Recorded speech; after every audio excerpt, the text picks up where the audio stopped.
नमस्कार. सिंधुजन अकॅडमी यांच्या वतीने आज सुरू करण्यात आलेल्या या व्याख्यानमालेमध्ये मी डॉक्टर प्रभाकर नागनाथ कोळेकर, सहाय्यक प्राध्यापक, पुण्यश्लोक अहिल्यादेवी होळकर सोलापूर विद्यापीठ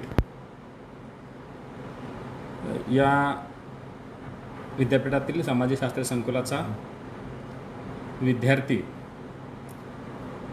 आणि त्याच ठिकाणी सध्या सहाय्यक प्राध्यापक म्हणून कार्य करतो आहे. मी आज आपल्यापुढे विषय माझ्या संवादातून मांडण्याचा प्रयत्न करणार आहे. इतिहास संशोधने आणि आव्हाने आणि संभाव्यता. मी असा अनुमान करतो की माझा आवाज तुमच्यापर्यंत येतो आहे. जर काही आवाजामधील अडचणी असतील तर त्या संदर्भात तुम्ही मला लगेच कमेंटमधून कळवू शकता. म्हणजे मला व्याख्यान सुरू करायचं का माझ्या विषयाची मांडणी सुरू करायची का नाही या संदर्भात थोडीशी काळजी घेता येईल. माझा आवाज येतो आहे आपल्यापर्यंत किंवा मी तुमच्यापर्यंत पोहोचतो आहे का ऑनलाईनच्या माध्यमातून?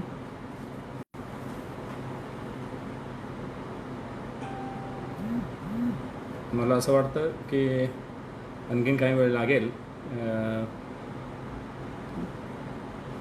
प्रेक्षक जॉईन व्हायला.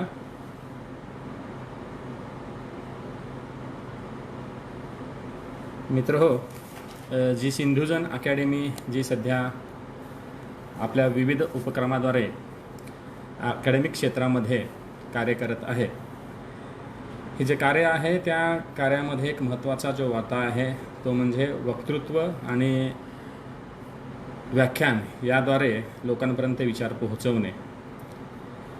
लॉकडाऊनच्या या कालखंडामध्ये आपण सर्वजणच घरी आहोत. मानसिकदृष्ट्या आपली स्वतःची बांधणी करण्याचा प्रयत्न करीत आहोत. पण हे करत असतानाच आपल्या मनामध्ये अनेक संभ्रम आहेत की ही जी परिस्थिती उद्भवलेली आहे त्या परिस्थिती उद्भवल्याच्या मागचे कारणं काय आहेत आणि हे कारणं आपण जेव्हा शोधत असतो आणि शोधत असताना त्यावेळेला आपल्याला एक कल्पना येईल की त्याच्या मागचाही सुद्धा काहीतरी इतिहास आहे. इतिहास हा माणसाच्या आयुष्याशी किंवा संबंध समाजाशी संस्कृतीशी सातत्याने जोडला गेलेला आहे.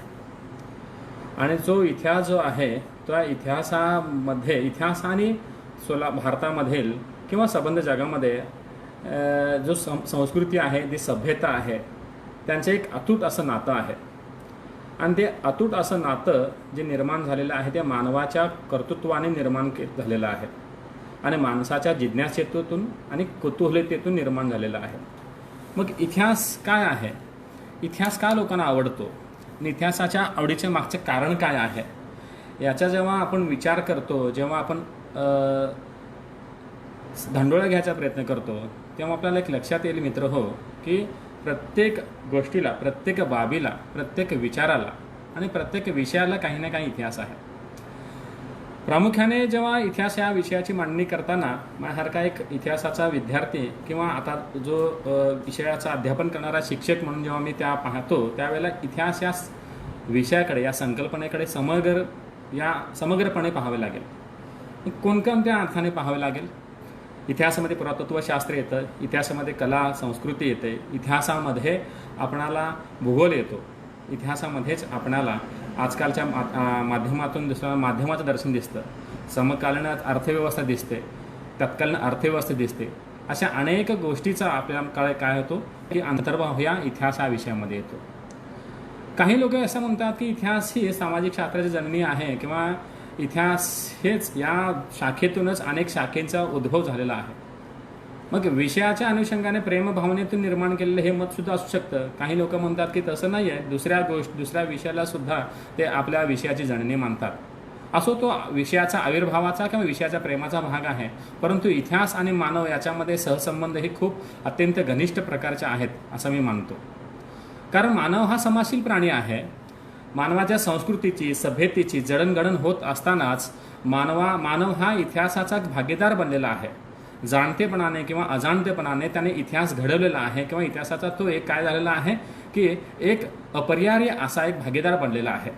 मग अशा व्यवस्थेतून त्याच्या व्यक्तीचा व्यक्तीतून वंशाचा, कुटुंबाचा, गावाचा, शहराचा, प्रांताचा, देशाचा किंवा आंतरराष्ट्रीय पातळीवर प्रत्येक गोष्टीचा एक भाग किंवा अविभाज्य भाग जेव्हा इतिहास बनतो, त्याच्यातून इतिहासाची एक जडणघडण होत असताना इतिहास हा घडत असतो किंवा घडवला जात असतो. मग काय आहे? भूतकाळाबद्दलचं कुतूहल आहे, जिज्ञासा आहे, वृत्ती आहे, शोधक वृत्ती आहे, विचार प्रक्रिया आहे आणि सातत्याने भूतकाळाबद्दलचं असलेलं आकर्षण, याच्यातून इतिहासाबद्दलचे निर्माण झालेलं प्रेम, म्हणून माणूस हा इतिहासाकडे बघतो. मित्रांनो, तुम्हाला लक्षात येईल की भारतामध्ये किंवा भारताच्या बाहेर किंवा आंतरराष्ट्रीय पातळीवर जेव्हा आपण विचार करतो तेव्हा धर्म, राजकारण, समाजकारण, अर्थकारण, संस्कृती, पर्यावरण, भूगोल आणि विज्ञान या सगळ्याच गोष्टीच्या मागे एक पार्श्वभूमी असते. जेव्हा आपण एखाद्या विधी शाखेचे विद्यार्थी असो किंवा विज्ञान शाखेचे विद्यार्थी असो किंवा वाणिज्य शाखेचे विद्यार्थी असो, त्यावेळेला त्या मागचा एखादा जर केस स्टडी असेल तर त्या केस स्टडीच्या मागचा एक पार्श्वभूमी असते. तो ती पार्श्वभूमी म्हणजे इतिहास आहे. मग ते जर समजले आपल्याला, ते जर आपल्याला आकलन झालं तर आपण इतिहासाचे चांगल्या रीतीने आकलन करून वर्तमान काळ आणि भविष्य काळामध्ये वर्तणूक चांगली करू शकतो. म्हणून मला आता सांगावंसं वाटतं की मानवाचा नेहमीच संबंध हा भूतकाळाशी आहे आणि भूतकाळ हा माणसाच्या मनामध्ये सातत्याने रुंजी घालत असतो. मी नेहमी म्हणतो विद्यार्थ्यांमध्ये की माणूस जीवन जगत असताना वर्तमान काळात जगतो, परंतु त्याचं जगणं हे 60 ते 70% हे भूतकाळात असतं आणि 20% हे भविष्य काळासाठी असतं आणि वास्तविकपणे तो वर्तमानात असतो फक्त 10%च. परंतु त्याचं अस्तित्व वर्तमानात असतं, परंतु त्याची जी भावना, त्याचे जे लिंकेज जे आहे ते भूतकाळाशी असतात आणि त्याचे वाटचाली भविष्य काळाकडे होत असते. ह्या सगळ्या गोष्टीचा जेव्हा विचार आपण करतो त्यावेळेला इतिहास हा विषय अत्यंत महत्त्वपूर्ण आहे हे सांगणं मला गरजेचं वाटतं.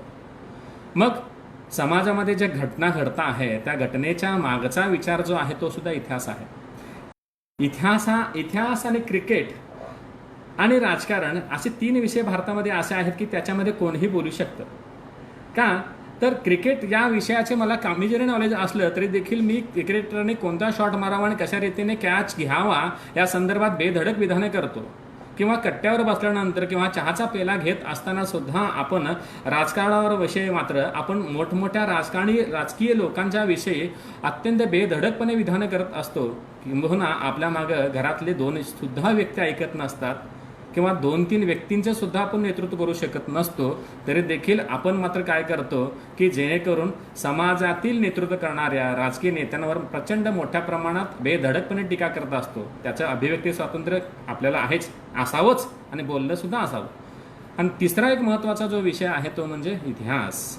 इतिहासावर कोणीही बोलू शकतो, इतिहासामध्ये कोणीही विधाने करू शकतो, इतिहासाबद्दल कोणीही आपले विचार मांडू शकतो किंवा आपलं मत इतरांपर्यंत सढळपणे स्पष्टपणे व्यक्त करू शकतो. म्हणून हे 3 विषय महत्त्वाचे आहेत.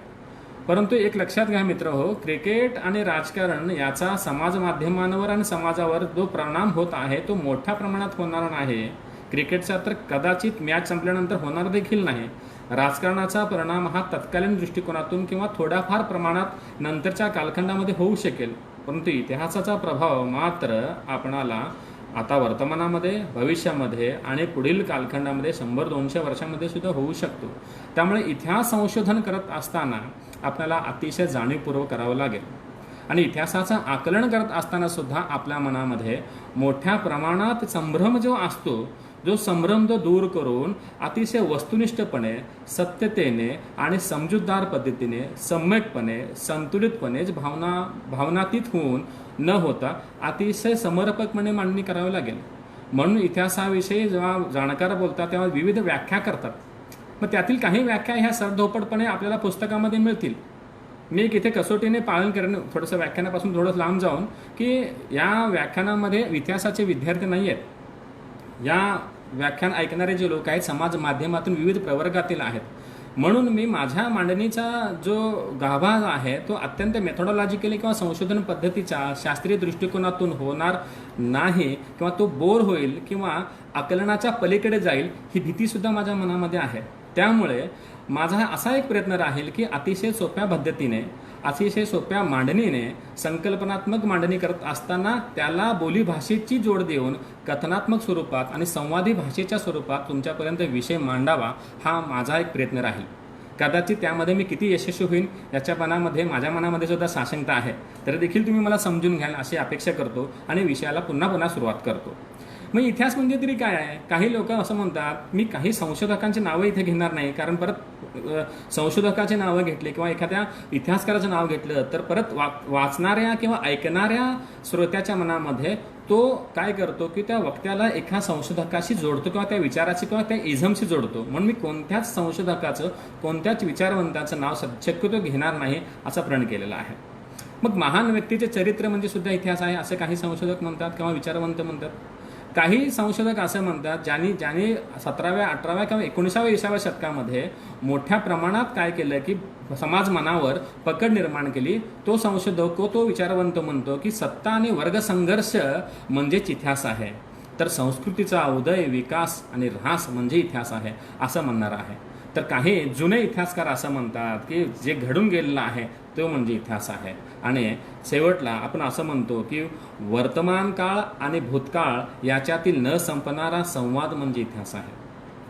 काही संशोधक असं म्हणतील की भूतकाळ आणि वर्तमान काळातील न संपणारा संवाद म्हणजे इतिहास आहे. मी थोडंसं त्यामध्ये बदल करतोय, कारण आपण वर्तमानात राहतोय, आपण भूतकाळाशी संवाद करतोय. भूतकाळ आपल्याशी कधीच संवाद करत नसतो. भूतकाळ हा आपल्यापर्यंत मृतप्राय झालेला असतो, मेलेला असतो, अबोल असतो, निर्जीव असतो. त्या निर्जीव वस्तूला, त्या अँटिक्विटीजला, त्या साहित्याला, त्या आर्काइव्ज मटेरियलला आपण बोलकं करायचं असतं. म्हणून वर्तमानात राहणारा जो संशोधक आहे, जो अभ्यासक आहे, जो विद्वान आहे, ज्याला इतिहासकार म्हणतात, किंवा जो जिज्ञासू आहे, तो काय करतोय की भूतकाळाशी संवाद करतोय. आणि भूतकाळ आणि वर्तमान काळ याच्यातील संवाद साधणारा दुवा असल्यामुळे वर्तमानाचा भूतकाळाशी संवाद होतोय. म्हणून थोडीशी व्याख्याची उलटापलट केली.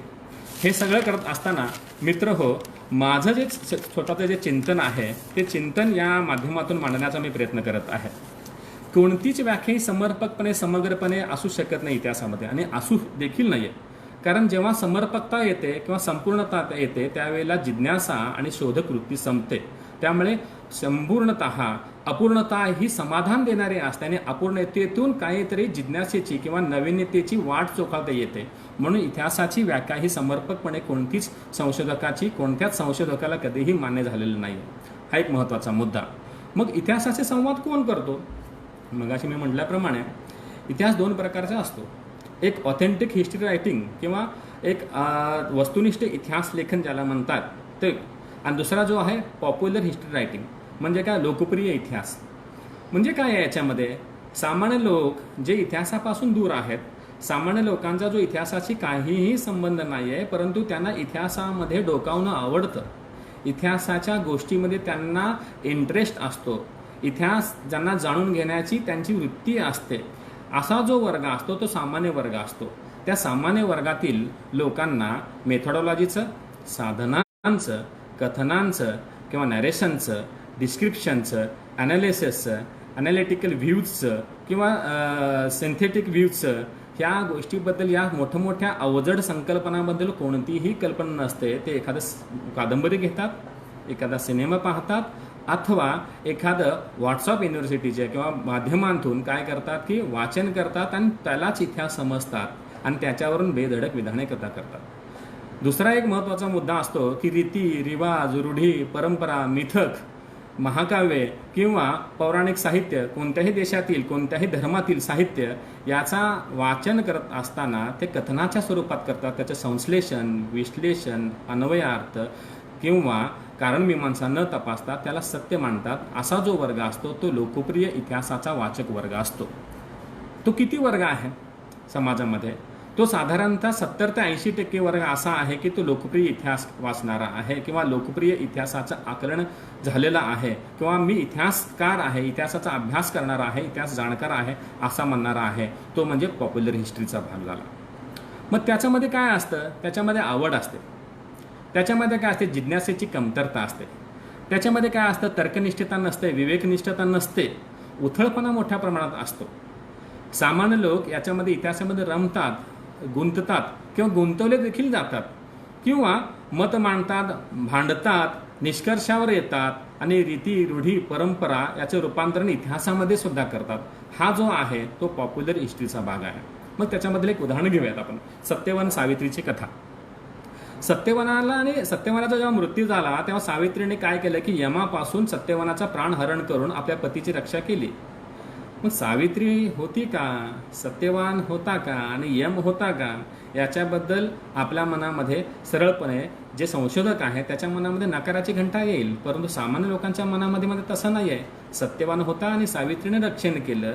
ही परंपरा, ही रीती, या रूढी याचा जो प्रभाव आहे तो समाज मनावर 80% लोकांवर प्रचंड प्रमाणात असतो आणि त्याला नाकारणं हे एक प्रकारचं व्यवस्थेला नाकारणं आणि विद्रोह करण्यासारखं असतं. म्हणजे व्यवस्थेचा द्वेष करणं किंवा व्यवस्थेचा द्रोह करणं आणि जेणेकरून धर्माचा द्रोह करणं असे एक लांछन आपल्या मागे लागू शकतं. त्यामुळे संशोधकांनी कुणापुढे संशोधन मांडावं याला सुद्धा मर्यादा असतात. हा एक महत्त्वाचा मुद्दा. मग दुसरा म्हणजे प्रकार जो आहे त्या संशोधनामधला तो म्हणजे इतिहासाचं वस्तुनिष्ठपणे केलं गेलेलं संशोधन, म्हणजे ओरिजिनल हिस्ट्री ज्याला म्हणतात, ओरिजिनल हिस्ट्री रायटिंग, जे संशोधनाच्या आधारावर. मग काय असतं? निरीक्षण, परीक्षण, वर्णन, चिकित्सा, विश्लेषण, कारण परंपरेचा शोध, क्रॉस व्हेरिफिकेशन, कॉन्टेक्स्ट जोडणे, म्हणजे काय करणं, सांधता येणे, दोन गोष्टीचं निष्कर्ष साधता येणं, त्यातून निष्कर्षापर्यंत येणं आणि निष्कर्षापर्यंत येत असताना माझाच निष्कर्ष हा खरा आहे, मी जे मांडलेलं आहे तेच अंतिम आहे, असं आविर्भाव कदापि मनात न ठेवता ओपन फॉर डिस्कशन असणं. अंतिम सत्य न मानता नेहमीच पुनर्विचारासाठी, पुनर्लेखनासाठी, वादासाठी, संवादासाठी, दाव्यासाठी, प्रतिदाव्यासाठी सातत्याने स्वतःला ओपन ठेवणं म्हणजे खरा इतिहास संशोधक आहे असं मला वाटतं. उदाहरणं घेता येईल त्याच्याबद्दल. भारतामध्ये नेहमीप्रमाणे एक वाद सध्या चिघळलेला आहे आणि आता सुद्धा तुमच्या फेसबुकवर किंवा व्हॉट्सअपवर किंवा तुमच्या स्वतःच्या काय वाचनामध्ये आर्यांच्या आक्रमणाच्या समस्येबद्दल अनेक विविध मतांतर झालं. DNA टेस्टिंग, पुरातत्व संशोधन याच्याबद्दल झालं. मग त्याच्यामध्ये मांडलेला विचार जो आहे तो त्यांनी विचार मांडलेला आहे, त्यांनी जो मांडलेला आहे त्यांचा तो दावा आहे, त्या संशोधकाचा दावा आहे. त्यांनी त्या संशोधनामध्ये शास्त्रीय गोष्टीचा अवलंब केलेला आहे. मग हे अवलंब केल्यानंतर त्याला नाकारायचं का स्वीकारायचं हे दुसऱ्या प्रवाहाच्या लोकांनी त्या पुराव्याच्या कसोटीवर तपासून पाहिलं पाहिजे आणि तपासल्यानंतर जर पुरावे सत्य असतील तर ते स्वीकारायचं का नाही याचा आपण आढावा घेतला पाहिजे. पण तसं न करता दुसरा एक असा प्रवाह तयार होतो की तो प्रवाह त्याला सरधोपटपणे प्रचंड प्रमाणात विरोधात आहे म्हणून नाकारतून त्याची चिकित्सा किंवा त्याचं वाचन किंवा त्याचं आकलन न करता तो विरोधीच विचार आहे म्हणून नाकारतो, म्हणून तो विचार हा बाजूला पडतो आणि दुसरा विचार हा स्वीकार्य वाटतच नाही. तसंच गोष्ट पहिल्या विचार प्रवाहाची असते की ते म्हणतात की जुना विचार प्रवाह हा चुकीचाच आहे, त्याचा संबंध हा सायन्सशी जोडताना किंवा सत्याची सायन्सशी संबंध जोडताना संस्कृतीशी, भाषेची, शास्त्राशी, भाषाशास्त्राशी, लोक आविर्भावाशी, लोकजीवनाशी संबंध न जोडता शास्त्राचा आधार घेऊन जे मांडलेलं आहे तेच खरं आहे असा जो एक 100%चा तुमचा जो दावा असतो तो सुद्धा मर्यादितच आहे असं मला वाटतं. तसंच अनेक उदाहरणं घेता येतील आपल्याला. महात्मा गांधी आणि भगतसिंगांचे संबंध असतील, आणीबाणीने केलेलं राजकारण असेल, वीर सावरकर आणि राष्ट्रवादी त्यांची भूमिका असेल, अशा अनेक गोष्टीबद्दल आपण काय असतो की आपले मत हे ताठरपणाने ठरवत असतो आणि त्यामुळे काय होतं की एक प्रकारचा एकांगीपणा इतिहासामध्ये निर्माण होत असतो. मग माझं एक आकलन असं आहे की इतिहासाचं जे आकलन आहे किंवा इतिहासाचे जे जडणघडण जे आहे किंवा लेखन जे आहे ते सत्य, असत्य, अर्धसत्य आणि समाजमान्य सत्य या चार संकल्पनेच्या आधारेच होत असतं. काय आहे सत्य म्हणजे काय? आता सत्य म्हणजे असं असतं की जे खऱ्याच अर्थाने घडून गेलेलं आहे, ते वस्तुनिष्ठ आहे, परंतु त्याला प्रत्यक्षदर्शी काही पुरावे असतील अथवा नसतील, परंतु त्याचं आकलन करत असताना वर्तमानात राहणाऱ्या व्यक्तीने साधनांचा किंवा ज्याला सोर्सेस म्हणतात, सोर्सेस अनेक प्रकारचे असतील, लिखित, अलिखित, पुरातत्वीय, मौखिक, या सगळ्या साधनांचा पडताळणी करून सत्यापर्यंत जाण्याचा जो प्रयत्न करतो त्याला किंवा सत्य शोधण्याचा प्रयत्न करतो. जे सत्य आहे, वस्तुनिष्ठ आहे, वस्तुस्थितीला धरून आहे ते सत्य. दुसरा जे आहे असत्य, जे झालंच नाही आहे, जे घडलंच नाही आहे, त्याला आधारच नाही, त्याला पुरावाच नाही, किंवा त्याला फेक पुरावे जरी निर्माण करून किंवा निर्माण केलेले पुरावे दाखवण्यासाठी जरी प्रयत्न केला तरी सुद्धा ते कधी ना कधी उघड होणार आहे, ते म्हणजे असत्य. आणि पुढचा महत्त्वाचा मुद्दा जो आहे ते म्हणजे अर्धसत्य. अर्धसत्य हा सर्वात महत्त्वाचा मुद्दा आहे. दोन संकल्पना स्पष्ट केल्यानंतर मी पुढच्या माझ्या मांडणीला सुरुवात करतो. जे घडले आहे ते सत्य आहे किंवा असत्य आहे, याबाबत पूर्ण ज्ञान आहे अथवा नाही, याच्याबद्दल संभ्रम आहे किंवा आभास आहे, हा परसेप्शनचा फरक आहे, हा दृष्टिकोनाचा फरक आहे, हा हेतूचा फरक आहे आणि आकलनाचा फरक आहे. म्हणून जी केलेली मांडणी आहे ती स्वीकार्य आहे का अस्वीकार्य आहे ते अर्धसत्यावर आहे. म्हणजे मी जे मांडणी केली आहे ती मांडणी लोकांना अर्धसत्य सुद्धा वाटू शकेल किंवा असत्य सुद्धा वाटू शकेल. तो तुमच्या परसेप्शनच्या, तुमच्या दृष्टिकोनाचा आणि माझ्या मांडणीचा आणि माझ्या साधनांच्या अनुषंगाने केलेलं तुमचं परीक्षण आहे. आणि शेवटचा जो प्रकार आहे तो म्हणजे समाजमान्य सत्य. सत्य, असत्य आणि अर्धसत्य हे कधीपर्यंत आहे, कुणासाठी आहे? आपले जे संशोधन आहे, आपले जे विचार आहेत ते समाजासाठी आहे. कारण माणूस हा समाजशील प्राणी आहे. जगामध्ये असे दोनच प्राणी आहेत की जे काय करतात, हसतात आणि विचार करतात. किंबहुना माणूस हा असा एकमेव प्राणी आहे तो हसतो आणि विचार करतो. हसणारा एक दुसरा एक प्राणी आहे म्हणतात, पोपट आणि माकड, पण हसतो का अक्कल करतो याच्याबद्दल संभ्रम आहे. विचार करणारा आणि हसणारा प्राणी म्हणजे मानवच आहे. मग जर आपण असं जर मानलं तर समाजामध्ये राहणारा समाजमान्य सत्य म्हणजे समाजातील लोकांना मान्य असलेलं, ज्याला मान्यता आहे, ज्याला समाजाने नाकारलं नाही, बहुसंख्य समाजाने स्वीकारलेलं आहे, त्याला सत्याच्या किंवा त्याला पुराव्याच्या कसोटीवर तपासून पाहिलेलं आहे, हे म्हणजे सत्य किंवा समाजमान्य सत्य. त्याचं समाज परीक्षण करेल, निरीक्षण करेल, कारणमीमांसाचा शोध घेईल, निष्कर्ष काढेल आणि समाजापर्यंत मांडल्यानंतर समाजातील बहुतांशी लोक, सर्वच लोक असं म्हणत नाही किंवा सर्व मताने म्हणत नाही, बहुतांशी लोक जेव्हा स्वीकारतील त्याला समाजमान्य सत्य म्हणता येईल.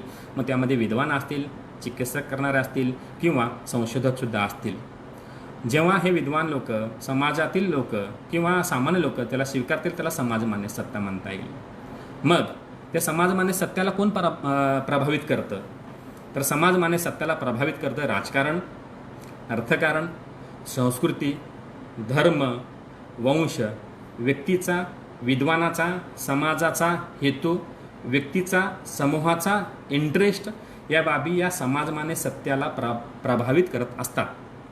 आणि सत्याचा असत्याकडे, असत्याच्या अर्धसत्याकडे, अर्धसत्याचा समाजमान्य सत्याकडे कसा प्रवास होतो याचं जर आपण परीक्षण केलं तर बहुतांशी इतिहास लेखन जे भारतामध्ये आणि जगामध्ये होत आहे ते सत्य आणि अर्धसत्य आणि समाजमान्य सत्य या पातळीवर होत आहे. सत्याच्या पातळीवर आपण कितपत लेखन करतो त्यामध्ये मात्र संभ्रम आहे. कारण साधनांची कमतरता आहे, परसेप्शनचा फरक आहे, मांडणीचा फरक आहे.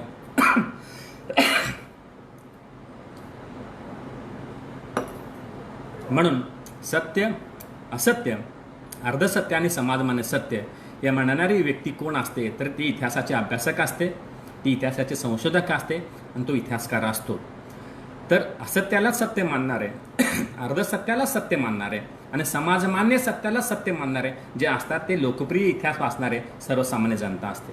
म्हणून तुमचं माझं जे इतिहास संशोधक आहेत, इतिहास या अर्थाने बोलत असताना मी पुरातत्वशास्त्र, अँथ्रोपॉलॉजी किंवा इतर शास्त्राचा, कला संस्कृतीचा अभ्यास करायचा, कल्चरल स्टडीच्या सर्व गोष्टीचा अंतर्भाव या विषयामध्ये करतोय.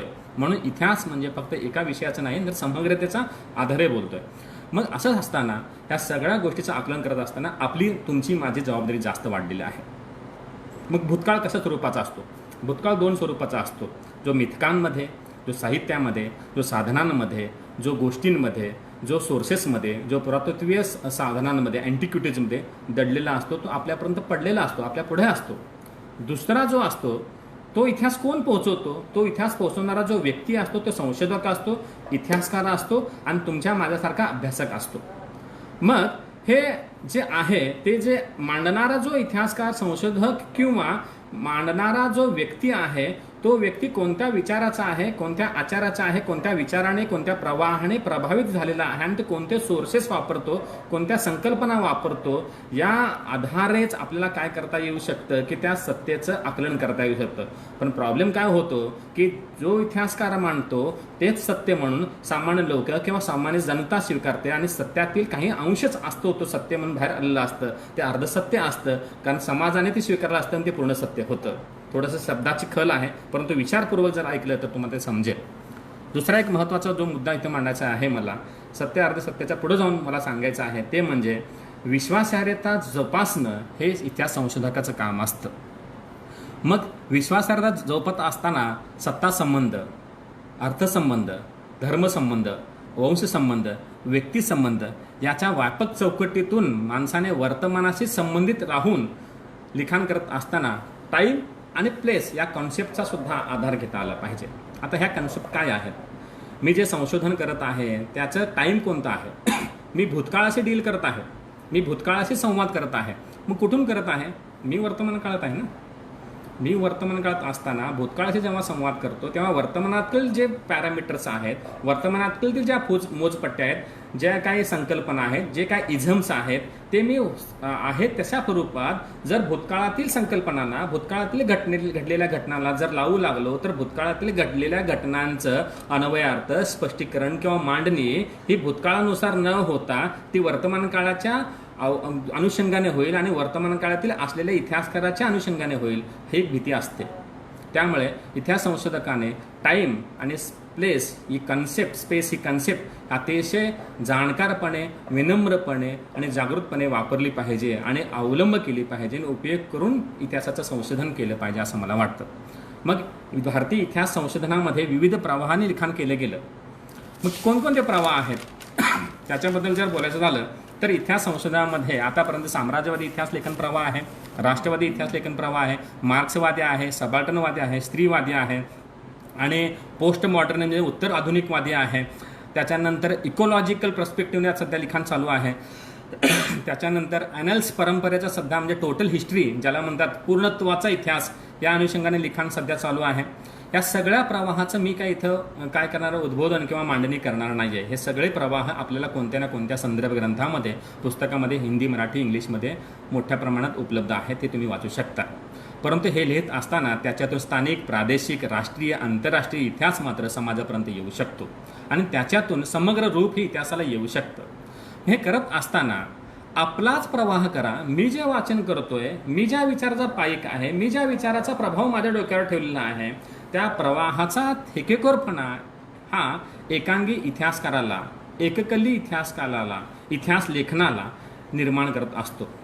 दुसऱ्याचं अस्तित्वच नाकारणं आणि आपलंच अस्तित्व जे आहे ते स्वीकारणं आणि पुराव्याची मोडतोड करणं आणि इतर साधनांचा आधार न घेता आपलंच जे खरं आहे तेच लोकांपर्यंत मांडत राहणं, तो जो मांडणारा जो वर्ग आहे त्याला सुडो हिस्टोरियन्स किंवा सुडो आर्किओलॉजिस्ट असं म्हणू शकतो मी. म्हणजे जे खोटे इतिहासकार आहेत किंवा खोटे पुरातत्वज्ञ आहेत, जे स्वतः ओपन नसतात, जे स्वतः कधी डिस्कशन करायला तयार नसतात किंवा पुरावा हा सत्यता आहे त्याच्यावर दुसरा पुरावा येऊ शकतो हे मान्यच करायला तयार नसतात आणि आपला जो पुरावा आहे तो पुरावा हा शास्त्रीय दृष्टिकोनातून कसा खरा आहे हे सांगण्यासाठी अतिशय जंजाळाची भाषा, अतिशय क्लिष्ट भाषा वापरून सामान्याला अवगत होणार नाही असं सांगून स्वतःचे कंपू नावाचा किंवा स्वतःचं भाटगिरी करणारा एक असा वर्ग तयार करून एक पाठिंब्याचा वर्ग तयार करून त्याद्वारे लिखाण करतात. असा जो वर्ग समाजामध्ये निर्माण होत आहे त्याला सुडो आर्किओलॉजिस्ट किंवा सुडो हिस्टोरियन असं माझ्या मते मी म्हणतो. मग हे करत असताना आपल्यापुढे आपला विषयाचा अनुषंगाने आता मला इथं मांडणी करावी वाटते, ते म्हणजे आपल्या संशोधनापुढची आव्हाने कोणती आहेत. मग ती कोणती आव्हानं आहेत? इतिहास संशोधनापुढची कोणती आव्हाने आहेत त्या अनुषंगाने जर बोलायचं झालं तर मला इथं सांगावं असं वाटतं की जे आव्हानं आहेत ते दोन प्रकारचे आव्हाने आहेत, दोन टाईपचे आव्हाने आहेत म्हणता येईल मला मराठी इंग्लिशमध्ये. म्हणजे इतिहास संशोधकापुढील आव्हाने ती वैयक्तिक आव्हाने. मग त्यामध्ये कोणत्या आहेत त्याच्याबद्दल मी जास्त काय बोलणार नाही, कारण हा मेथोडॉलॉजीचा तास नाही आहे किंवा हे काय वर्गाचा अध्यापनाचा क्लास नाही आहे माझा. मग काय आहे तर याच्यामध्ये जो इतिहासाचं संशोधन करणारा विद्यार्थी आहे किंवा संशोधन करू इच्छितो किंवा संशोधन करत आहे अशा विद्यार्थ्याच्या पुढच्या कोणत्या अडचणी आहेत किंवा संशोधकाच्या पुढच्या कोणत्या अडचणी आहेत, तर अडचणी अशा आहेत की विषयाची निवड कशी करावी, विषय कसा मांडावा, विषयाची साधने कोणती असावीत, साधने उपलब्ध आहेत का, उपलब्ध असेल तर कशा स्वरूपाचे आहेत, किती प्रमाणात आहेत, विषयाचं आकलन होऊ शकतं का, या संदर्भातले आहेत. तिसरा जे अडचण आहे ते म्हणजे संशोधन पद्धती. बहुतांश वेळेला लोकांना, संशोधन करणाऱ्या विद्यार्थ्यांना संशोधकाला संशोधन पद्धतीच माहिती नसते. आपण पद्धतीचा वापर करतो का पद्धती शास्त्राचा वापर करतो याच्याबद्दल प्रामुख्याने संभ्रम असतो. मेथड आहे का मेथोडॉलॉजी आहे याच्याबद्दल मात्र मनामध्ये संभ्रम असतो. मग प्रवाहाचं, इतिहासातील विविध मांडण्याच्या प्रवाहाचे नॉलेज आपल्याकडे आहे का, प्रवाहाचे ज्ञान आहे का आपल्याकडे, कोणत्या कोणत्या इझममुळे, कोणत्या ट्रेंड्स मार्फत, कोणत्या थिअरॉटिकल बेस मार्फत आपण संशोधन मांडू शकतो त्याच्याबद्दल आहे का, ते ज्ञान असेल नसेल तर मात्र संशोधनाच्या समस्या निर्माण होऊ शकतात. संशोधनातील वस्तुनिष्ठता, वस्तुनिष्ठताबद्दल मी पुढे बोलेन. हा एक महत्त्वाचा म्हणजे खरं बाहेर काढणं, वस्तुस्थितीला धरून आपण लिखाण करणं, सत्य लोकांपर्यंत मांडणं आणि लोकांना सत्य पोहोचवणं हे संशोधकाचं महत्त्वाचं काम असतं, इतिहास संशोधकाचं खऱ्या अर्थाने. परंतु ते होतं का, वस्तुनिष्ठतेच्या मागच्या अडचणी कोणत्या आहेत, वर्ग आहे, वर्ण आहे, जात आहे, वंश आहे, प्रदेश आहे, राष्ट्र आहे, समाज आहे, त्याचं वातावरण आहे, त्याचा दृष्टिकोन आहे, त्याचा मनामध्ये असलेलं प्रतिबिंब आहे, विचाराचं प्रतिबिंब आहे, याच्यातून तो किती स्वतःला दूर ठेवून अतिशय तटस्थपणे लिखाण करतो याच्याबद्दल मात्र संभ्रम होऊ शकतो. म्हणून इतिहास संशोधन हे खऱ्याच अर्थाने वस्तुनिष्ठ होतं का, हा एक महत्त्वाचा मुद्दा आहे. फिजिक्समध्ये ज्याप्रमाणे 99.99% संशोधन हे वस्तुनिष्ठपणे होऊ शकतं, इतिहासामध्ये तसं शक्य नाही आहे. कारण माणूस हा समाजशील प्राणी आहे. समाजाच्या व्यवस्थेचा, प्रवाहाचा, विचाराचा, संस्कृतीचा, धर्माचा, सर्व गोष्टीचा त्याचा प्रभाव असतो. पण त्याच्यातून देखील एक नैतिक बंधने त्याने ठेवून जर त्याच्यातून आपलं संशोधनाविषयीची प्रामाणिकता ठेवून जर त्याने लिखाण केलं तर 70 ते 80% तरी संशोधनामध्ये वस्तुनिष्ठता येऊ शकते. पण ते देखील येत नाही, ही एक मोठी समस्या आहे. त्याच्यानंतर पूर्वाग्रह. आपल्या मनामध्ये नेहमीच पूर्वाग्रह असतो. चांगला आणि वाईट दोन्ही प्रकारचे पूर्वाग्रह असतात. मित्राबद्दलचा पूर्वाग्रह, मैत्रिणीबद्दलचा पूर्वाग्रह, विषयाबद्दलचा पूर्वाग्रह, देशाबद्दलचा पूर्वाग्रह. मी माझ्या विषयावर प्रेम करतो त्याच वेळेला आपल्या विषयाबद्दलची पूर्वाग्रह तयार होत असतो. My subject is my religion, I love my subject जेव्हा म्हणतो त्याच वेळेला आपण विषयाची चिकित्सा करण्याचा अधिकार दुसऱ्याला देऊन टाकलेला असतो. त्यामुळे विषयावर प्रेम न करता विषयाची चिकित्सा करायचा अधिकार आपण ठेवला पाहिजे. मला एक गोष्ट उदाहरण मुद्दामून सांगावं असं वाटतं. एक सिनेमा आहे 3 इडियट्स नावाचा. त्यावेळेला तो डीन येतो आणि म्हणतो की मी माझ्या मुलीचं ऑपरेशन करत असताना, मी आतापर्यंत अनेक ऑपरेशन केलेत, माझा हात अत्यंत स्टडी आहे, परंतु जेव्हा मी माझ्या मुलीचं ऑपरेशन करेल त्यावेळेला मात्र हात असं थरथरेल. याचा अर्थ काय आहे की माझ्या मुलीबद्दलचं प्रेम आहे, अपेक्षा आहे, ममत्व आहे. हीच गोष्ट आपल्याला इतिहासामध्ये लागू होईल. जेव्हा आपण विषयावर, इतिहासावर किंवा एखाद्या गोष्टीवर प्रेम करतो त्यावेळेला त्याची चांगलीच बाजू मांडू शकतो. वाईट बाजूकडे आपण मुद्दामून कानाडोळा करू शकतो किंवा वाईट बाजू आपल्याला दिसणारच नाही. तशा प्रकारचा वाईट आणि चांगला पूर्वाग्रह हे मोठे चॅलेंज आहे. त्याच्यानंतर संशोधन साधनाची किंवा तंत्रज्ञानाची पारंगतता आपल्याकडे असली पाहिजे. मला स्टॅटिस्टिकल मेथड्स माहिती असले पाहिजेत. मला इतर साधनांचं, इतर संशोधनाच्या प्रयोगशाळेतील ज्या गोष्टीची आवश्यकता आहे त्याची माहिती असली पाहिजे. संगणकाच्या किंवा इतर टूल्सची माहिती असली पाहिजे. जर दुसऱ्याचं आउटसोर्सिंग करून घेऊ लागलो आणि त्याच्यातून जर एखादं चूक झाली तर त्याचा धोका होऊ शकतो. त्याच्यानंतर संशोधकाचा दृष्टिकोन कसा आहे, व्यावसायिक आहे तो कसा, व्यवसाय म्हणजे पदवी प्राप्तीसाठी संशोधन करतोय का ज्ञानप्राप्तीसाठी करतोय किंवा सामाजिक उत्तरदायित्व म्हणून संशोधन करतोय, हे सुद्धा संशोधनातील एक महत्त्वाचं काय आहे उद्देश होऊ शकतो. आणि त्याच्यातून त्याचं लिखाण कसं होतं त्याच्यावर लिखाणाचा दर्जा अवलंबून असतो. हे संशोधकापुढे वैयक्तिक दृष्टिकोनातून निर्माण झालेले आव्हान आहेत. याच्याबद्दल मी जास्त काय सविस्तर किंवा विस्ताराने बोलणार नाही. मला जो मुद्दा खऱ्या अर्थाने मांडायचा आहे तो मात्र खूप महत्त्वाचा आहे. इतिहास संशोधक आणि विषयाच्या अनुषंगाने असलेली आव्हाने कोणती आहेत त्याविषयी मला सध्या इथं प्रामुख्याने बोलायचं आहे. एक अभ्यासक या अनुषंगाने जेव्हा मी भूमिका मांडतो त्यावेळेला मला इथे सांगावं असं वाटतं की इतिहास संशोधन करत असताना संशोधन हे 3 प्रकारचं असतं. कोणतं असतं? कलेक्शन ऑफ डेटा, म्हणजे साधनांचं, तथ्याचं संकलन करणं हे सुद्धा संशोधन आहे. उदाहरणं घेऊयात. मी सोलापूरमध्ये राहतोय, अनुषंगाने बोलतोय की सोलापूरच्या गिरणी कामगारांचा अभ्यास करणारा एक आदरणीय व्यक्ती माझे मित्र आहेत, चंद्रकांत चव्हाण सर, त्यांनी केलं. पण त्यांनी जे संकलन केलं तेच पहिल्यांदा डेटाचं त्यांनी संकलन केलं, तथ्यांचं त्यांनी संकलन केलं. पण दुसऱ्या अनुषंगाने जर मला करायचं असेल, हातमागाच्या अनुषंगाने करायचं असतील किंवा मजुरांच्या आर्थिक दृष्टिकोनातून करायचं असेल तर त्याचं संकलन असेल तर डेटाचं संकलन हे सुद्धा पहिलं काम आहे. जे कलेक्शन ऑफ डेटा हे पहिलं काम. दुसरं काम संशोधकाचं असतं new interpretation of non data. जे संशोधनाचं साहित्य सध्या जमा झालेलं आहे त्याचं इंटरप्रिटेशन नव्याने करणं, नव्याने अन्वयार्थ लावणं, नव्याने मांडणी करणं, हे मी करतोय सध्या. जसं मी बौद्ध धर्माचा अभ्यास करतोय, जैन धर्माचा अभ्यास करतोय किंवा सोलापूरच्या भक्ती चळवळीचा अभ्यास करतोय, जे माहिती असलेले साधनं आहेत त्याचा नव्याने प्रकाश टाकतोय.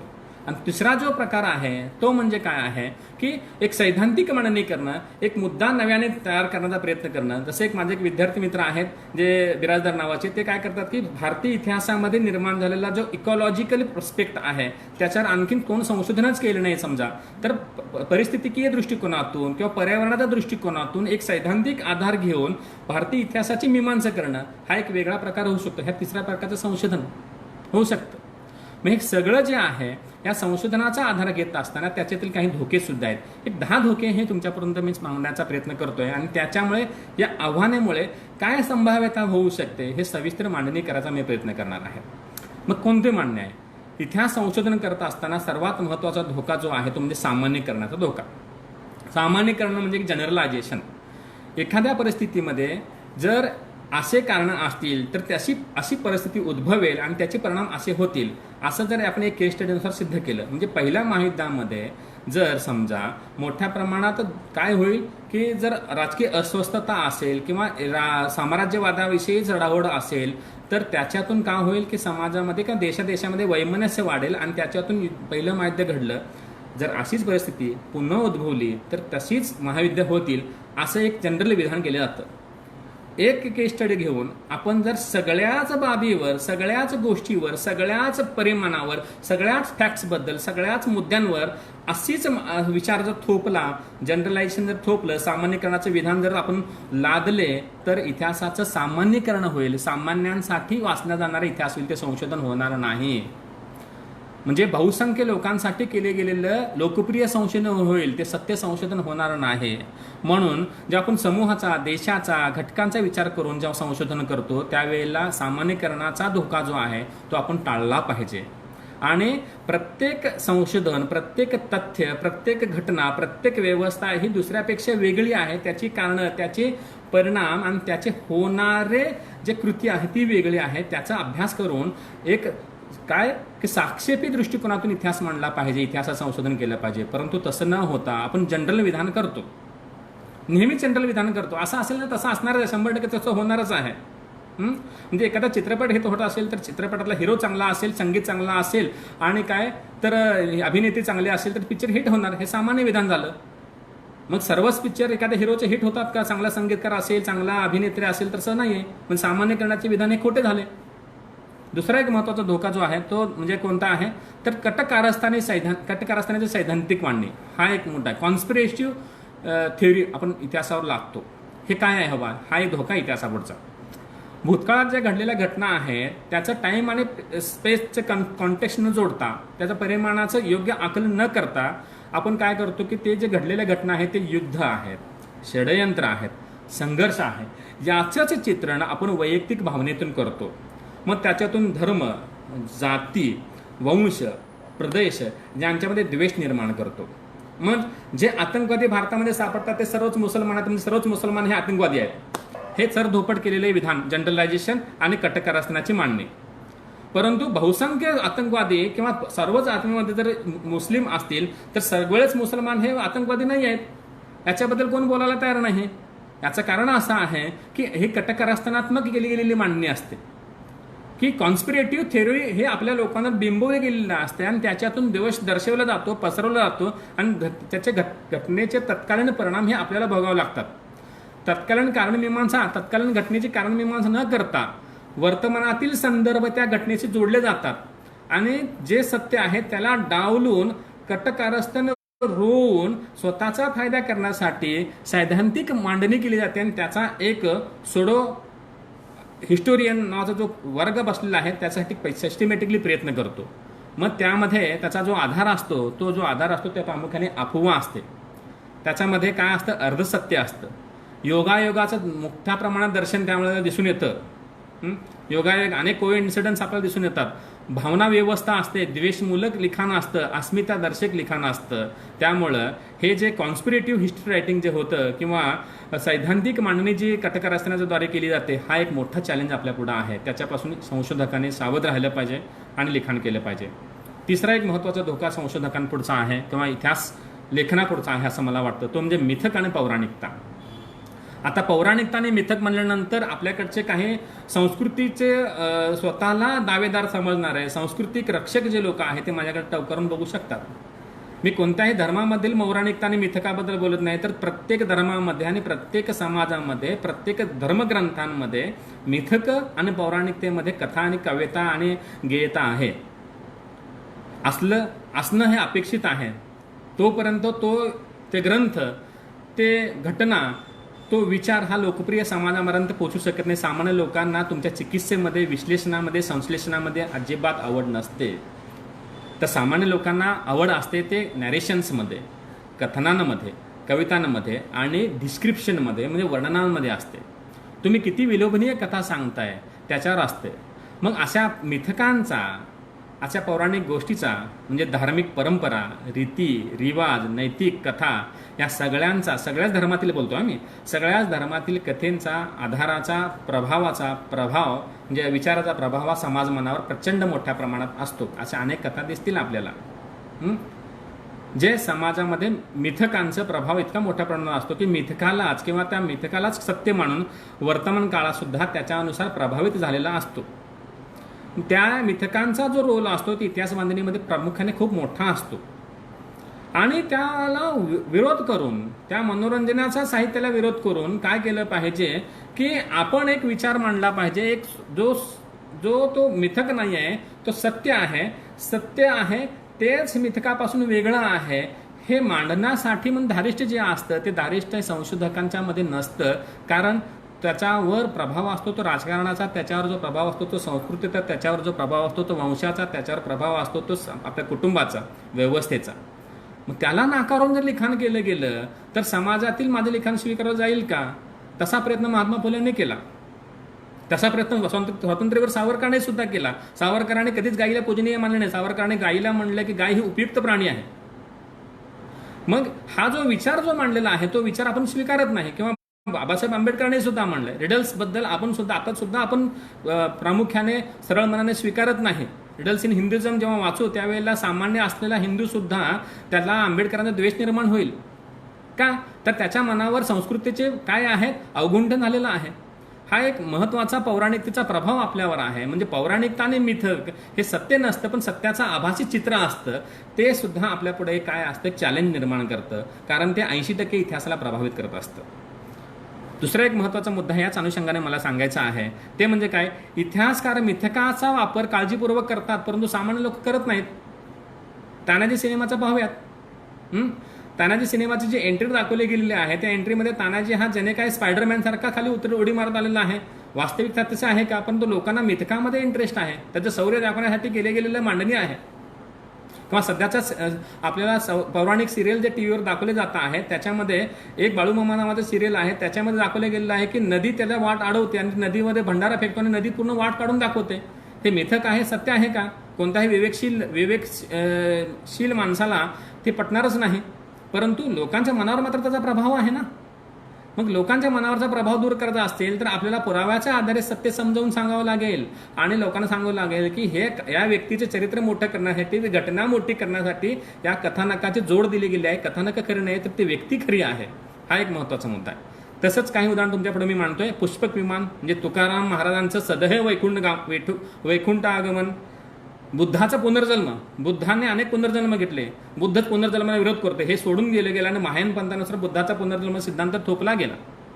ईस्टर संडे, येशू निवर्तल्यानंतर 3 दिवसानंतर पुन्हा संडे दिवशी तो जिवंत होतो असं एक मानलं गेलेलं आहे. असं अनेक धर्मामध्ये आहेत. त्याच्या मी काय इथं सविस्तर मांडणी करत नाही. पुढचा एक महत्त्वाचं आव्हान जे आहे ते म्हणजे राष्ट्रवाद. हे अत्यंत भावनिक बाब आहे. साधारणपणे प्रत्येक लोकांना आपल्या देशाबद्दल प्रेम, अभिमान आणि वैभवशाली बाबीबद्दल कौतुक असतं आणि असले सुद्धा पाहिजे. जो राष्ट्राभिमानी आहे तो राष्ट्राचा रक्षक असतो असं, आणि ती चांगली बाब सुद्धा आहे.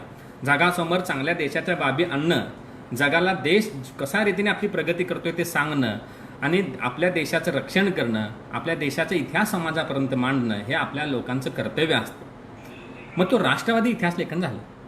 मग त्या राष्ट्रवादाचं रूपांतर कधी कधी काय होतं, आत्यंतिक राष्ट्रवादामध्ये होतं. देशाबद्दलचं आत्यंतिक प्रेमातून राष्ट्रालाच खरं मानणं, राष्ट्राच्या चांगल्याच गोष्टी मानत असताना सगळ्याच राष्ट्रामध्ये घडलेल्या गोष्टी या चांगल्याच आहेत, त्याच्या वाईट गोष्टीला मुद्दामून डोळझाक करणं हे म्हणजे आत्यंतिक राष्ट्रवादाचं लक्षण आहे, ज्याला जिंगोइझम म्हणतात. म्हणजे राष्ट्राच्या वाईट गोष्टीचं परीक्षण न करता, वस्तुनिष्ठपणे इतिहासाची मांडणी न करता, इतिहासकारांनी टीका टिप्पणी न करता, वास्तव मांडणीपासून दूर जाऊन समाज भय असतो, सत्ता भय असतो, सत्ताधाऱ्याचा भय असतो, काही अडचणी निर्माण होतील म्हणून सत्तेला बाजूला सारून सत्याचा अपलाप करून जे मांडणी केली जाते ते काय असतं की ती आत्यंतिक राष्ट्रवादी लोकांच्या भीतीतून एक राष्ट्रभक्त लोकांनी निर्माण केलेलं लिखाण असतं. ते सत्य नसतं मित्र हो, ते काय असतं, अर्धसत्य असतं. परंतु बहुसंख्य लोकांना मान्य असल्यामुळे ते समाजमान्य सत्य बनतं. राष्ट्राची प्रेमाची उभारी घेऊन मिथकांवर आधारित खोटा बाबी स्वीकारण्यास लावण्या म्हणजे काय असतं की सत्याला बाजूला लावणं असतं. मग त्याच्यातून इतिहासकाराच्या अभिव्यक्ती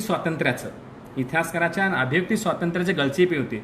संस्कृती परंपरा याचं जास्त मोठ्या प्रमाणात लोकांच्या मनामध्ये एक वर्चस्व निर्माण होतं आणि त्याच्यातून सांस्कृतिक वर्चस्ववादाचा, वर्ग वर्चस्ववादाचा, वंश वर्चस्ववादाचं एक म्हणजे काय तर पगडा तयार होतो आणि त्यातून बहुसंख्य लोकांचं काय होतं की शोषण होतं आणि अल्पसंख्य लोकांचं काय होतं की अल्पसंख्य असलेल्या सत्ताधारी वर्गांचं सांस्कृतिक वर्चस्व काय होतं की सामान्य लोकांवर निर्माण होतं. म्हणून आता आपल्याला थोडासा पुढच्या मुद्द्यावर जायचं आहे की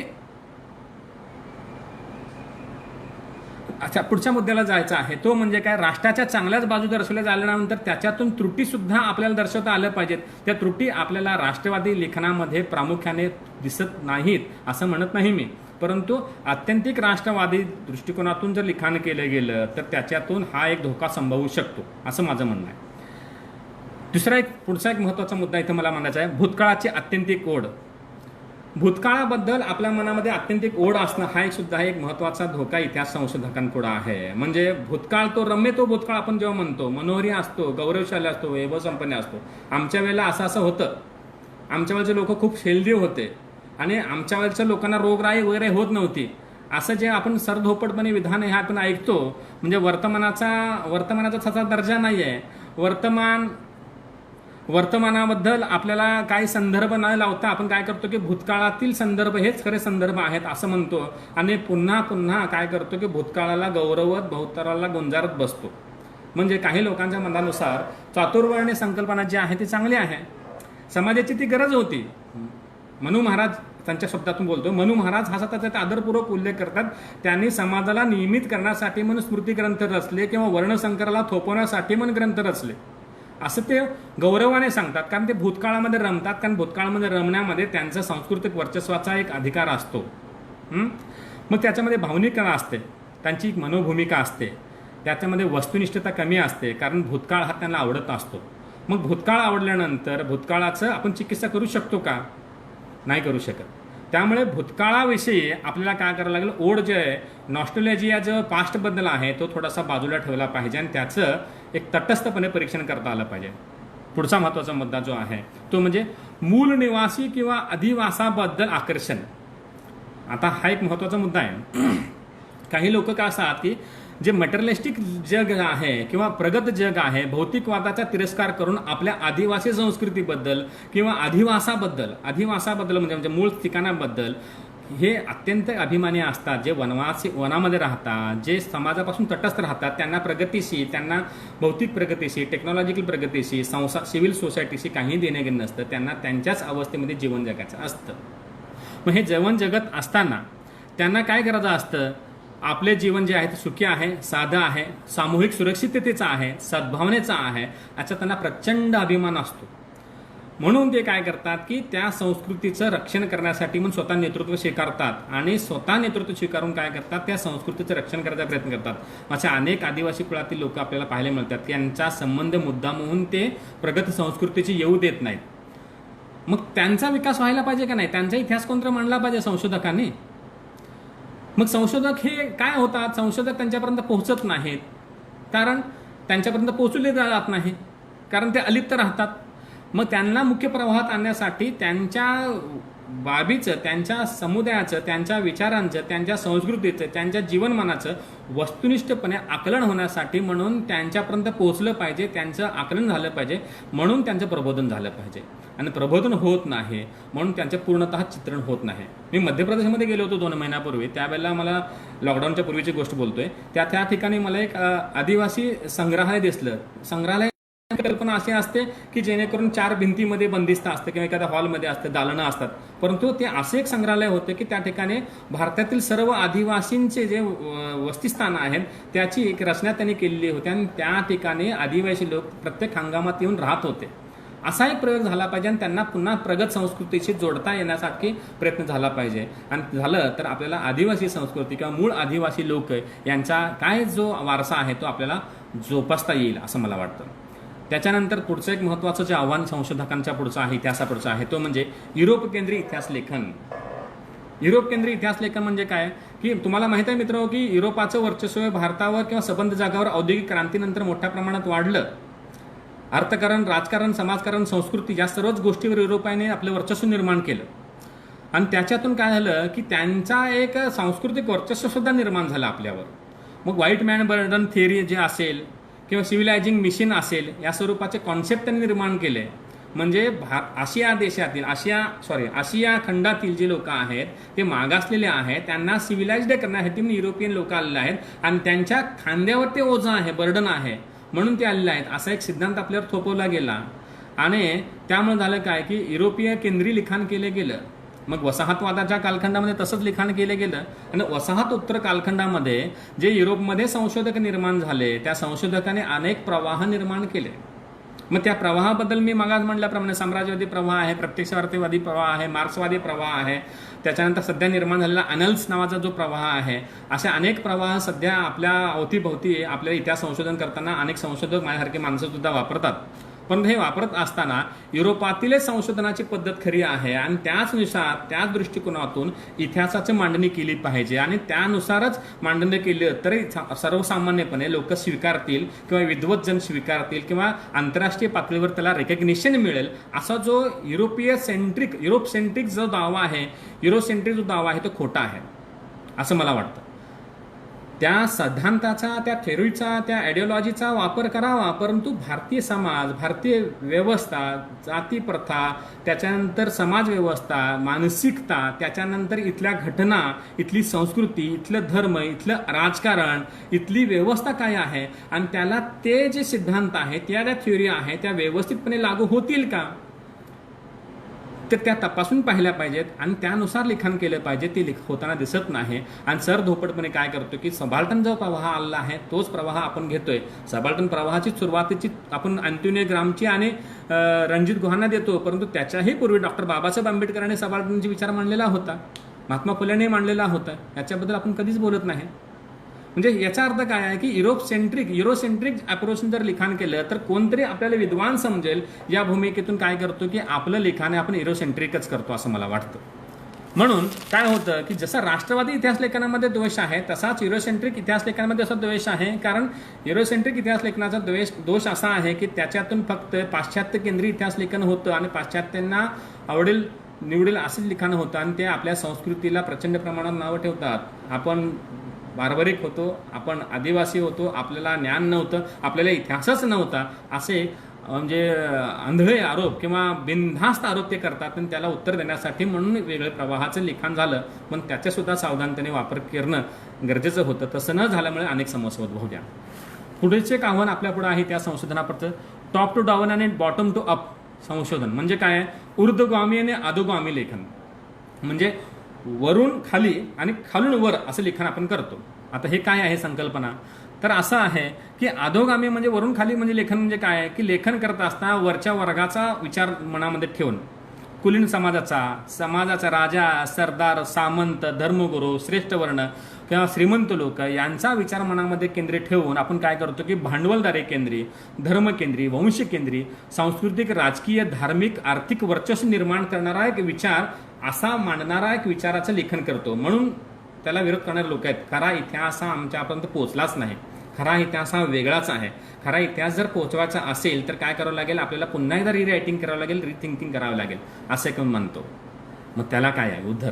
मग त्याला उत्तर म्हणून अनेक लोकांनी काय केलं की नवीन विचाराप्रमाणे हॅवज आणि हॅवज नॉटचा संघर्ष मार्क्सने मांडला, सबाल्टनचा विचार मांडला, डॉक्टर बाबासाहेब आंबेडकरांनी मांडला, त्याच्यापूर्वी महात्मा फुल्यांनी मांडला किंवा शतपत्रामध्ये सुद्धा चिपळूणकरांनी मांडला.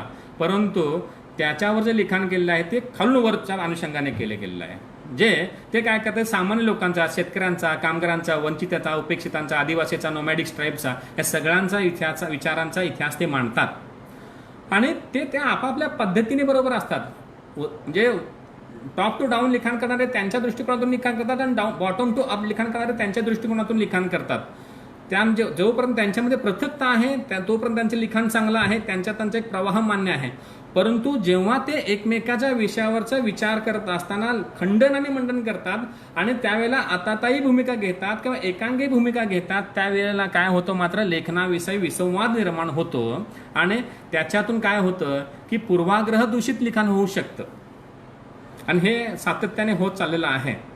अशा अनेक संघटना समाजामध्ये आहेत की समाजाच्या स्वतःला राष्ट्रवादी समजतात, स्वतःला मूलनिवासवादी समजतात, स्वतःला पर्यायी संस्कृतीचे जनक समजतात, स्वतःला आदिवासी संस्कृती समजतात. मित्र हो, मला इथे प्रामुख्याने सांगावं असं वाटतं की माणसाच्या जीवनाचा प्रवाह 3.5 लाख वर्षापासूनचा आहे.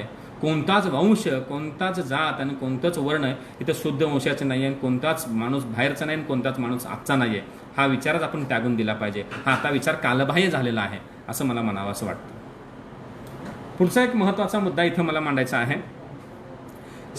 जो महत्त्वपूर्ण आहे तो की बॉटम टू अप आणि टॉप टू डाऊन विचार करत असताना आपण प्रत्येकाने फ्रॅगमेंटेड विचार न करता एक होलिस्टिक अँगलने विचार करून प्रत्येक अँगलचा एक विचाराचा स्वीकार्य करून औदर्य भाव दाखवून तो एक विचार आहे आणि त्याला एक दुसरा एक विचार होऊ शकतो असं जे मांडणी केली तर खऱ्या अर्थाने एक वेगळं समग्र मांडणी होऊ शकते असं मला वाटतं.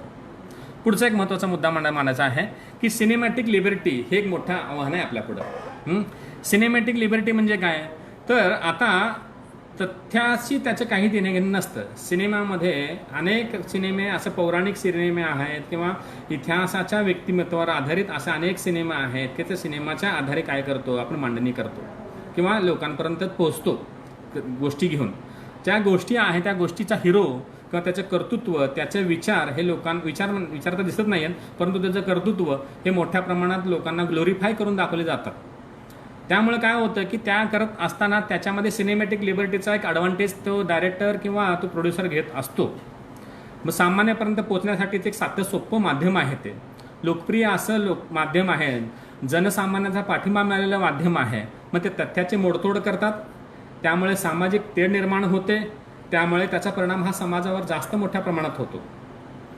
म्हणजे जर समजा आता तानाजी सिनेमाचं उदाहरण घेऊया, थोडासा मोठ्या प्रमाणात आपल्याला सध्या लोकप्रिय झालेला आहे. उदयभान हा राजपूत होता, परंतु उदयभानचा अटायर दाखवताना आपल्याला दाखवलं गेलेलं आहे की तो खऱ्या अर्थाने कोणत्या तरी मोगल दरबारातला म्हणजे काय त्याला ते सैनिक होता आणि तो कन्वर्ट झालेला होता असं दाखवलं, असं आभासी चित्र निर्माण केलं गेलेलं आहे. तसं आहे का? तसं नाही आहे. आपल्याला संशोधन करत असताना संशोधनामध्ये जात, धर्म, वंश, वर्ण, परंपरा, विचार ह्या सगळं बाजूला ठेवून सत्तेच्या अनुषंगाने लिखाण न करता सत्यतेच्या अनुषंगाने लिखाण करणं अपेक्षित असतं, पण तसं होताना दिसत नाही. लोकप्रियताच्या दृष्टिकोनातून विचार करणारे, सिनेमॅटिक लिबर्टीच्या अनुषंगाने विचार करणारे डायरेक्टर आणि प्रोड्युसर हे विचार कधीच करणार नाहीत, परंतु संशोधकाला मात्र तो विचार करावा लागेल. हा एक महत्त्वाचा धोका आहे. पुढचा एक महत्त्वाचा धोका तुमच्यापुढे सांगायचं वाटतं किंवा आव्हान जे आहे, आंतरविद्याशाखीय दृष्टिकोनाचा आपल्यामध्ये अभाव आहे. भारतीय दृष्टिकोनातून बोलतो मी, युरोपच्या दृष्टिकोनातून किंवा जागतिक दृष्टिकोनातून बोलत नाही. विद्यापीठे क्षेत्रामध्ये CBCS किंवा चॉईस बेस्ड क्रेडिट सिस्टमचा वापर सध्या UGCने कंपल्सरी केलेला आहे, मॅन्डेटरी केलेला आहे. त्याच्यानंतर आपण लिखाण करतोय की आता दुसऱ्या विषयाचं नॉलेज आपल्याला मिळालं पाहिजे, दुसऱ्या विषयाचा आपण काय केलं पाहिजे की अभ्यास केला पाहिजे आणि त्याच्यातून आपण आपलं ज्ञान वृद्धिंगत केलं पाहिजे, नॉलेज इकॉनॉमी, नॉलेज पॉवर केली पाहिजे असं म्हणतो. पण हे करत असताना मित्र हे लक्षात घ्या की आपण इतर साधनांचा आंतरविद्याशाखीय दृष्टिकोनाचा किती स्वीकार केलेला आहे. इतिहासी काय समाजशास्त्राची जननी आहे असं म्हणत असताना अर्थशास्त्रीय इतिहास लेखन किंवा अर्थशास्त्राच्या दृष्टिकोनातून इतिहासाचं लेखन झालेलं आहे का, तर थोड्या फार प्रमाणात मान्यवरांचा अपवाद सोडल्याच दिसत नाही आहे. काय मान्यवर संस्था जर सोडल्या, डेक्कन कॉलेजसारख्या, BHU सारख्या, ASI सारख्या, JNU सारख्या किंवा आपल्या MS युनिव्हर्सिटी बडोदा किंवा सेंट्रल युनिव्हर्सिटी हैदराबादसारख्या जर इन्स्टिट्यूट जर सोडल्या आपण, तर बहुतांशी ट्रॅडिशनल आणि स्टेट युनिव्हर्सिटीमध्ये सरधोपट पद्धतीने राजकीय, सामाजिक, सांस्कृतिक आणि आर्थिक दृष्टिकोनातून फक्त आपापल्याच केंद्रीने इतिहास लेखन चालू आहे आणि त्याच्यामध्ये दुसऱ्या विषयाचं फक्त गरजेपुरतं, चवीपुरतंच मीठ जेव्हा जेवढं घेतलं जातं तेवढंच वापर केला जातो. परंतु आंतरविद्याशाखीय क्रिसक्रॉस किंवा क्रॉस व्हेरीफाय करून किंवा एकमेकाचं मिक्सर होऊन किंवा ट्रान्सडिसिप्लिनरी, अँटाडिसिप्लिनरी लिखाण होत दिसत नाहीत. कप्पेबंद वॉटर बेस्ड कंपार्टमेंट आपण बनवून ठेवलेलं आहे. त्यामुळे होतं काय की इतिहासाचा आकलने समग्रपणे पोहोचत नाही.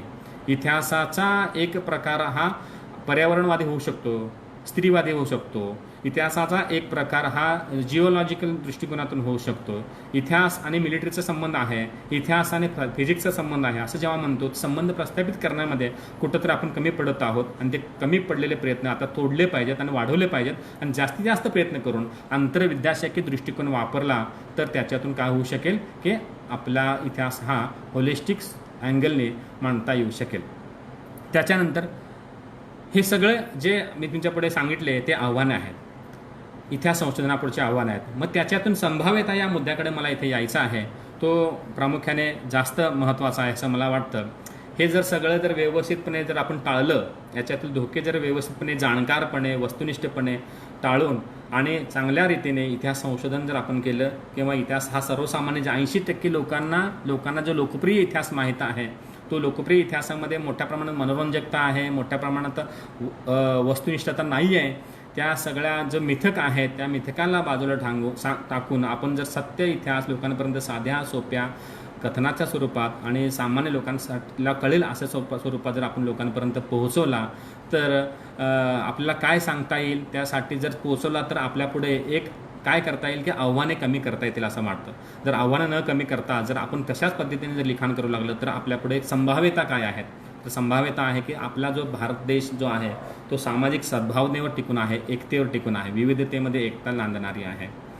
ते विविधतेमध्ये एकता नांदत असताना धर्म, जात, पंथ, भेद ह्या सगळ्यांना आपण फाटा दिला पाहिजे आणि त्याच्यामधून आपली भारतीय संस्कृती आहे ही जोपासता आली पाहिजे. म्हणजे सामाजिक सद्भाव जर जोपासाचा असेल तर अशा सर्व धोक्यांना बाजूला ठेवला पाहिजे. न ठेवता जर केलं तर सामाजिक सद्भाव नष्ट होईल मित्र, हे एक मोठा धोका आहे. संघर्ष वाढतील. राजकीय सत्ताधारी वर्ग कोणताही असू दे, आत्ताचा असू दे, मागचा असू दे, येणारा असू दे किंवा पुढील कालखंडात येणारा असू दे, सत्ताधारी वर्गांना सत्तेच्या सारीपटावरचे प्यादे म्हणून सामान्य जनता आवश्यक असते.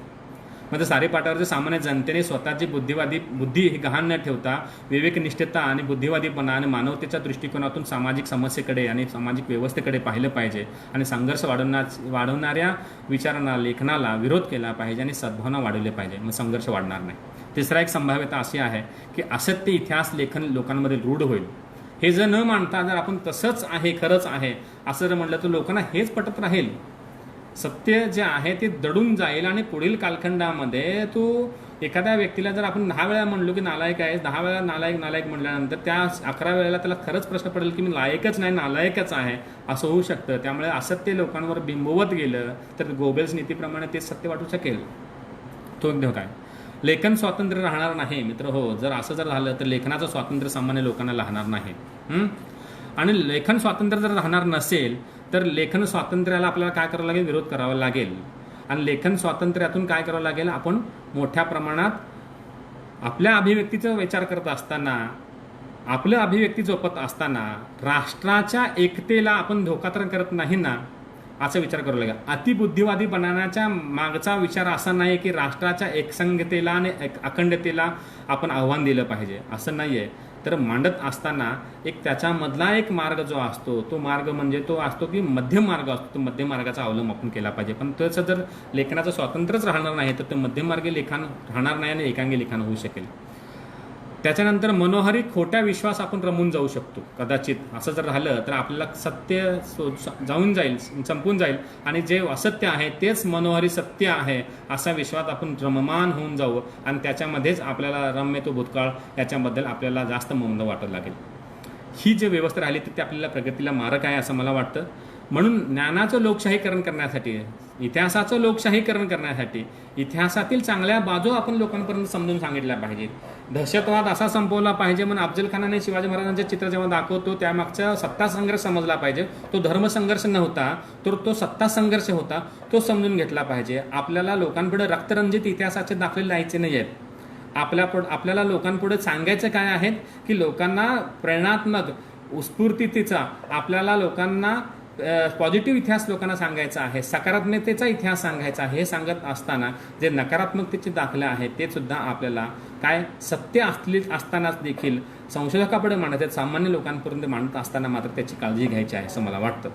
मग शास्त्रीय विवेकवादी दृष्टिकोन जर जोपासता आलाच नाही तर त्याला सुद्धा मर्यादा पडू शकतात. ही संभाव्यतेचे धोका आहे असं मला वाटतं. आणि काही ठराविक वर्गासह सांस्कृतिक अधिसत्ता निर्माण होईल. अल्पसंख्य भांडवल केंद्री किंवा श्रेष्ठ असणाऱ्या श्रीमंत वर्गाचं वर्चस्व समाजामध्ये निर्माण होईल आणि सामान्य लोकांचा इतिहासच लोकांपर्यंत मांडता येणार नाही. आणि सामान्य लोक मात्र धर्म, जात, पंथ याच्यामध्ये मंदिरी, मशिदी, चर्च, गुरुद्वारा याच्या संघर्षामध्ये काय होतील, अडकून बसतील आणि त्या अडकवल्यानंतर त्याला समस्येमध्ये आपण गुंतवून ठेवल्यानंतर सत्ताधारी वर्गाचा, कोणताही सत्ताधारी असेल त्या सत्ताधारी वर्गाचं वर्चस्व समाजामध्ये निर्माण होईल आणि त्याच्यातून सामान्य लोकांचं मात्र प्रचंड मोठ्या प्रमाणात नुकसान होऊ शकतं. हे संभाव्यता आहे. या सगळ्या संभाव्यता जर आपल्याला टाळायच्या असतील तर आपल्याला काय करायला लागेल की पॉझिटिव्ह अप्रोचनी संशोधन करावं लागेल. ज्या संशोधनाचे आव्हाने मी तुम्हाला सांगितलेलं आहे त्या आव्हाने माझ्या अनुषंगाने आहेत. कदाचित अनेक लोकांनी प्रश्न विचारलेले आहेत. प्रश्नाचा जर आढावा घेत असलो तर वाद आणि संवाद सुरू होऊ शकेल. काही प्रश्न असतील तर त्यांनी मला पर्सनल कमेंट करून सांगावं किंवा कमेंटच्या स्वरूपात नसेल तर माझे फोन नंबर संयोजकाकडनं घ्यावा आणि त्यांनी त्यांचा संपर्क साधून मला विचारावं. मी माझा अँगल मांडण्याचा प्रयत्न करत आहे. माझाच अँगल खरा आहे असा कोणताही दावा मी कधीच मांडणार नाही किंवा तुम्हीसुद्धा मान्य करू नये असं मला वाटतं. माझा एकच विचार आहे, जो विचार जो आहे तो राष्ट्र संकल्पक असला पाहिजे, जो राष्ट्राला, समाजाला आणि मानवतेला आणि सकल मानवतेला पुढे घेऊन जाणारा असा विचार असला पाहिजे. आणि तो विचार जो आहे तो इतिहासातून प्रसूत झाला पाहिजे. कारण इतिहास हा माणसाच्या मनावर अधिराज्य करणारी अशी विद्याशाखा आहे. इतिहासातूनच माणसाचा संघर्ष निर्माण होत आणि इतिहासातून माणसाचं भविष्य निर्माण होत असतं असं मला वाटतं. म्हणून इतिहास आणि वास्तव आणि वर्तमान याचा संबंध जोडत असताना, भविष्यकाळाकडे वाटचाल करत असताना वर्तमानाचा संवाद हा भूतकाळाशी करायचा आहे.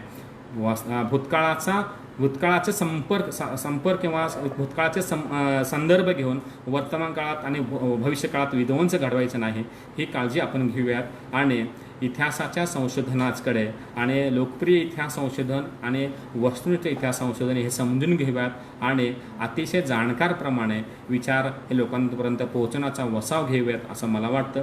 तुम्ही मला इथे शांतपणे ऐकलं असं मला वाटतं. तरी देखील काही शंका असतील, काही म्हणणं असेल तर तुम्ही मला विचारू शकता माझ्या पर्सनल अकाउंटवर. तुम्ही मला इथं संधी दिलीत. सिंधुजन अकॅडमीचे माननीय डॉक्टर सुजित शिंदे सर, त्याच्यानंतर बाविस्कर सर आणि इतर जे सहकारी मित्र आहेत, टेक्निकल स्टाफ आहे, या सगळ्यांचंच मी खऱ्या अर्थाने आभार मानतो आणि तुम्ही मला सहन केलं त्याबद्दल धन्यवाद.